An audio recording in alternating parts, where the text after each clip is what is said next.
Selamat malam, pemirsa apa kabar?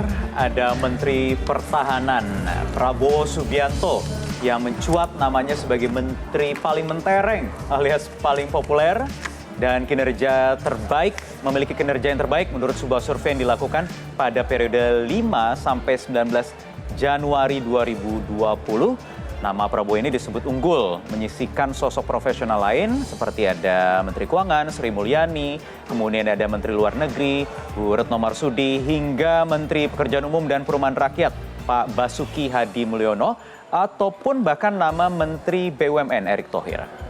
Jadi capaian Kementerian Pertahanan sepanjang 100 hari pertama Kabinet Jokowi Ma'ruf, diantaranya karena diplomasi pertahanan, modernisasi alutsista, kemudian juga promosi produk persenjataan dalam negeri.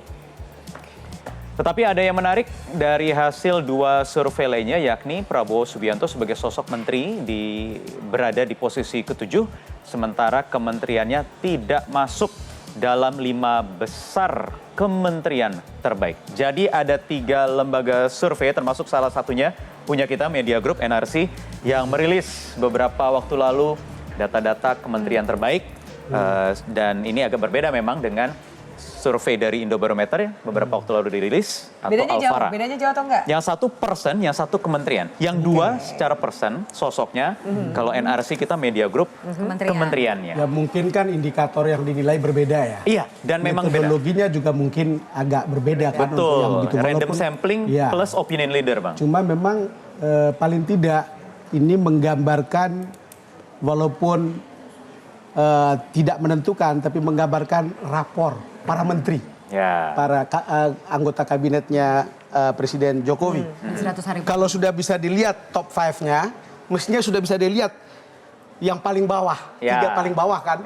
Publik mestinya sudah bisa tahu, dan common sense kita mungkin sudah juga bisa tahu seperti apa kabinet itu bekerja. Nah, itu menarik, Bang. Cuma kadang-kadang kita itu selalu terjebak yang di atas-atas saja nih. Itu betul. Yang di bawah seakan-akan terlupakan begitu ya. Tapi sebenarnya juga menyambung tadi statementnya Bang Don, kalau kemudian kita bisa melihat siapa yang dirasa kinerja paling bagus, kemudian kementerian mana yang dirasa mewakili membantu gitu ya, pekerjaan rumah dari pemerintah kepada masyarakat, ternyata tingkat kepuasan. Nah itu nyambung juga Bang ke tingkat kepuasannya. Seperti apa? Indobarometer mengatakan bahwa tingkat kepuasan masyarakat itu 70,1% atas kinerja pemerintahan Jokowi Ma'ruf Amin.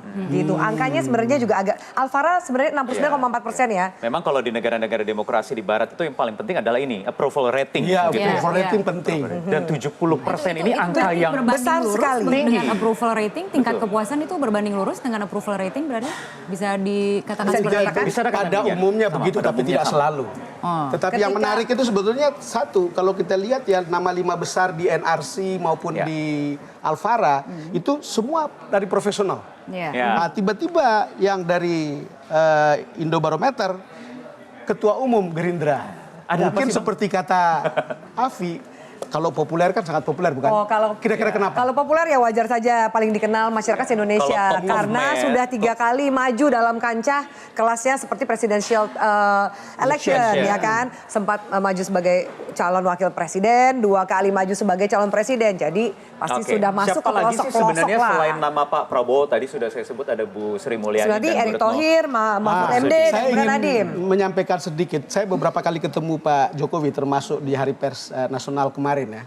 Bagaimana Pak Jokowi itu memuji yang namanya Pak Basuki. Disebut sebagai Bapak Infrastruktur, disebut sebagai Dendels baru. Lalu kemudian Erick Thohir dan wamennya disebut sebagai trio macan. Karena kinerjanya katanya bagus.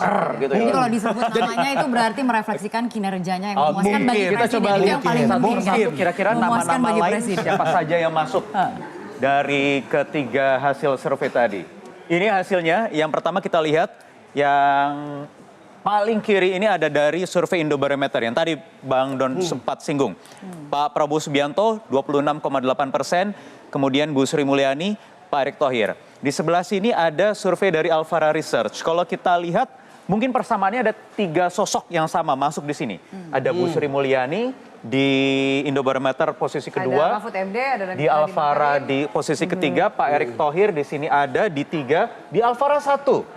Bang Don. Iya. Kemudian Pak Mahfud MD tidak ada di Alfara, Nadiem Makarim Ya. masuk di posisi 5 di Indobarometer, kemudian 2 di Alfara. Bedanya adalah Pak Prabowo dan Pak Mahfud MD, di sini ada Bu Retno dan ada Pak Basuki Hadi Mulyono. Memang pendekatan berbeda. Ini kinerja terbaik.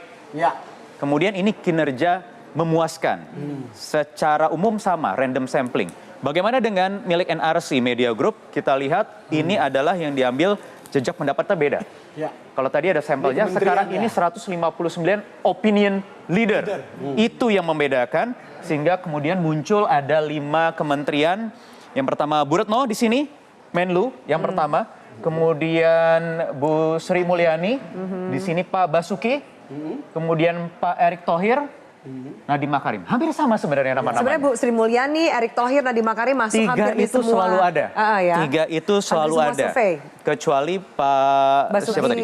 Pak Basuki Hadi Mulyono.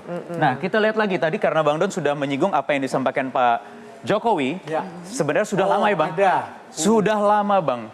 Kalau Pak Jokowi itu menyebut Pak Basuki ini sebagai bapak infrastruktur. Oh, iya. Nah, Jadi itu kecuali yang Daniels tadi ya. Diulang. Sejak Dipertegas 2017 gitu Bang, oleh Presiden. disebut sebagai Bapak Infrastruktur. Ini pujian-pujian dari seorang presiden terhadap para pembantunya. Bu Sri Mulyani juga ini momen ketika tahun 2018 lalu mungkin Bang Don, Kania atau Afi, pemirsa di rumah juga masih ingat.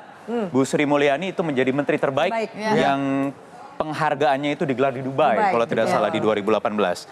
Ini presiden mengatakan bahwa memang ya ini pernyataan dunia, ya kan, diakui oleh dunia. Jadi ibaratnya ya saya tidak bisa apa-apa lagi, dunia saja sudah mengakui. Kurang lebih begitu Kalian ya. tahu sendirilah itu artinya apa gitu ya. Kalau Kemudian Nadiem? Nadiem Makarim ini sosok yang memang sangat mencuri perhatian ketika pengumuman kabinet di Oktober lalu. Ini alasan Presiden Jokowi karena soal big data yang berulang kali juga ditegaskan. Kemudian pentingnya masa Big depan. Data kenapa nggak jadi Menkominfo ya? Harusnya kenapa jadi Mendikbud Tidak, ya? karena Nadiem itu menurut kalau kita lihat ya memang harus membuat terobosan di dunia pendidikan yang menurut yang dilihat oleh presiden sebagai start untuk mengubah. Apakah Dan itu harus ada terobosan perubahan. Ya, apakah terobosan atau inovasi-inovasinya Inovasi, termasuk ya. yang sekarang sedang menuai perdebatan? Nanti kita bahas Nanti juga. dibahas di segmen 4 ya, Wahyu. Soal apa itu? SPP. Pakai dompet digital. Dompet digital bukan di sini ya. Kemudian lanjut lagi ada sosok Erick Thohir, Menteri BUMN sudah tegas sekali. Ini 6 Desember 2019, kalau pemirsa masih ingat momennya adalah soal yang kemarin sempat dikotak-katik Garuda Indonesia. Ini menurut Presiden Jokowi sudah tegas apa yang dilakukan oleh Erick Thohir. Terakhir, nah ini Pak Prabowo Subianto yang menyita perhatian karena menjadi posisi teratas di survei Indobarometer. Ini dijawab oleh Presiden ketika mengomentari ada banyak kritikan terhadap kinerja, kemudian ada, mungkin masih ingat Pak Prabowo kemarin selama 100 hari terakhir sudah berapa kali berkunjung ke luar negeri. Tapi dibela oleh Pak Jokowi karena perginya Pak Menhan ke negara-negara tertentu itu soal diplomasi pertahanan. Cuman begini Wahyu, yang saya tahu adalah bahwa Pak Prabowo ini adalah seorang yang konsen untuk mengembangkan alutsista di dalam negeri. Ya. Daripada membeli di luar, buang devisa, ini sekarang sudah ada langkah sistematis untuk membeli. Ya. Di sini ada PT Kita Pindad. punya BUMN yang sangat produktif. Betul. Begitu ya. Ini mungkin konsistensi Prabowo sejak Pilpres kemarin ya, yang kemudian sekarang dibawa di panggung Menteri Pertahanan. Apapun itu data-data. ya, kalau kita melihat hasil dari survei ini ya, ini kan ukuran 100 hari pertama pemerintahan. Belum apa-apa. Sebenarnya. Tapi mungkin bisa menjadi penyemangat bagi para menteri yang disebut dalam survei ini. Tapi yang pasti visinya ini kan adalah visi presiden. Jadi mereka itu hanya eksekutor dari visi presiden. Ya. Ya, mereka harus bekerja karena juga ada kritik di luar bahwa kabinet ini tidak impresif betul. Beberapa yang masuk top 5 itu betul gitu.